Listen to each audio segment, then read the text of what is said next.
கள்ளக்காதலை விட கள்ளக்காதல் தான் இன்னைக்கு பவர்ஃபுல் அப்படின்னு சொல்லிட்டு சிஎம் நிரூபிச்சிட்டாரு.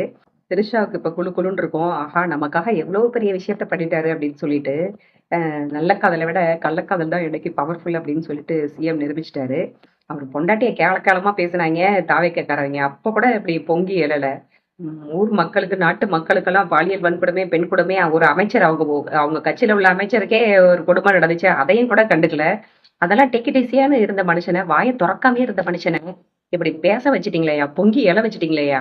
அவரே களத்துல இறங்கி அவனை இன்னைக்கு நம்ம வீட்டு பொண்ணை பேசுவான், அப்புறம் அமைச்சர் பொண்ணை பேசுவான், அப்புறம் நம்ம நாட்டு பொண்கள் பேசுவான், அவங்களை சும்மா விடக்கூடாது, கைது பண்ணுன்னு அவரே களத்துல இறங்கி அவர் வாயாலேயே சொல்லிட்டாராம். அவர் வாயாலேயே சொல்லிட்டாரு. எவ்வளவு பெரிய விஷயம். யார் வீட்டு பொண்ணு? இன்னைக்கு ஏன் வீட்டு பொண்ணு யாரு? திரிஷா, உங்க வீட்டு பொண்ணு. பொண்டாட்டி பொண்டாட்டின்னு ஒண்ணு இருந்துச்சு, லவ் பண்ணி 2 பிள்ளைங்களை பெத்துக்கிட்டு. அதெல்லாம் ஞாபகமே இல்ல. சரி, பரவாயில்ல.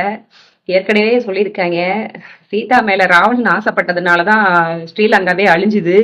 அதே மாதிரி அடுத்தது ஒன்று பாகுபலி எப்படி செத்து போனாரு. எல்லாம் பெண்கள் பின்னாடி போய் பெண்கள் மேல ஆசைப்பட்ட அரசர்கள் தான். பார்த்து கொஞ்சம் நடந்துக்கோங்க. ராஜ்யத்தை வந்துடாதீங்க பொம்பளைக்காக வேண்டி. இந்த ஆள்பட்டு உதயநிதி பாட்டு கம்முன்ட்டு இருந்திருப்பாரு. என்ன பண்றதுனே வகை இல்லாம அலைஞ்சிட்டு இருந்தாங்க. இப்ப அவங்களை ஃபெமிலியர் ஆக்கி விட்டீங்க. ஓவர் நைட்ல அவங்களை பெரிய ஆளாக்கி விட்டீங்க. இப்ப ரொம்ப ஸ்ட்ராங்கான எதிர்கட்சி தலைவர், அதுவும் டிஎம்கே யாரையா அவ்வளவு பொறுப்பா இருப்பான்னு பார்த்தாக்கா அவர் ஒரு பொறுப்பான ஆளா காமிச்சு விட்டுட்டீங்க. எல்லாம் காப்பி பேஸ்ட். இதுலயும் கலைஞரும் ஜெயலலிதாவும் மாத்தி மாத்தி அரெஸ்ட் பண்ணிக்கிட்டாங்களாமா. எல்லாத்துலயும் காப்பி பண்ணி முடிச்சிட்டீங்க. இப்ப இந்த நாடகத்தையும் நடத்தி பாக்குறீங்க.